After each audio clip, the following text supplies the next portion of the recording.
সবাইকে বিজয় দিবসের শুভেচ্ছা জানাচ্ছি। ঢাকা বিশ্ববিদ্যালয় কেন্দ্রীয় ছাত্র সংসদ থেকে আমাদের বিজয় দিবস উপলক্ষে আজকে সাইকেল র্যালি শুরু হচ্ছে।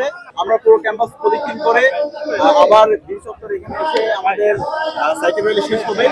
তো এই আমাদের আজকে সাইকেল র্যালির মাধ্যমে আমরা আমাদের ঐক্যবদ্ধ বাংলাদেশের বার্তা দিতে চাই, যে ঐক্যবদ্ধ বাংলাদেশ নির্মাণ করার জন্যই এবং শহীদদের স্বপ্নের বাংলাদেশ নির্মাণ করার জন্যই আমাদের শহীদের জীবন দিয়েছে। তো আমাদের যদি আমরা সুখী সমৃদ্ধ একটি বাংলাদেশ নির্মাণ করতে চাই, তাহলে আমাদের ঐক্যবদ্ধ হতে হবে।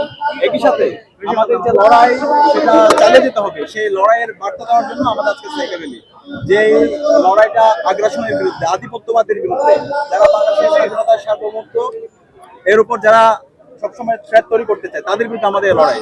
আপনারা দেখতে পেয়েছেন বাংলাদেশের গত 54 বছরে আমরা দিল্লির দালালরা বিভিন্ন ধরনের ষড়যন্ত্র এবং চক্রান্ত করেছে। এখন পরবর্তী এই ষড়যন্ত্র এবং চক্রান্ত এখন পর্যন্ত জারি আছে। সুতরাং এই দিল্লির দালালদের বিরুদ্ধে আমাদের আগ্রাসনের বিরুদ্ধে আমাদের লড়াই সংগ্রাম জারি থাকে। সেই বার্তা দেওয়ার জন্য আজকে আমাদের এই সাইকেল র্যালি। একই সাথে আমরা আমাদের যে পরিবেশ সুরক্ষা, সেই পরিবেশ সুরক্ষার জন্য অবশ্যই আমাদের পরিবেশকে রক্ষা করা দরকার। যে পরিমাণ এখন বায়ু দূষণ হচ্ছে এবং আমাদের যানবাহনগুলোর যে দূষণ, এর মাধ্যমে সাউন্ড পলিউশনের মাধ্যমে আমাদের পরিবেশের মান ক্ষতি হচ্ছে। তো সেই জায়গা থেকে আমরা যদি সুস্থ থাকতে চাই, আমাদের এই সাইকেল চালানো এবং সাইকেল চালানোর মাধ্যমে আমাদের শরীর সেটা আমাদেরকে স্বাস্থ্যের জন্য ভালো এবং পরিবেশের সুরক্ষার জন্য ভালো। শিক্ষার্থীদের জন্যই আমরা এই আয়োজন করেছি। 500 শিক্ষার্থী রেজিস্ট্রেশন করেছে, তাদেরকে নিয়ে আমাদের সাইকেল র্যালি শুরু করব।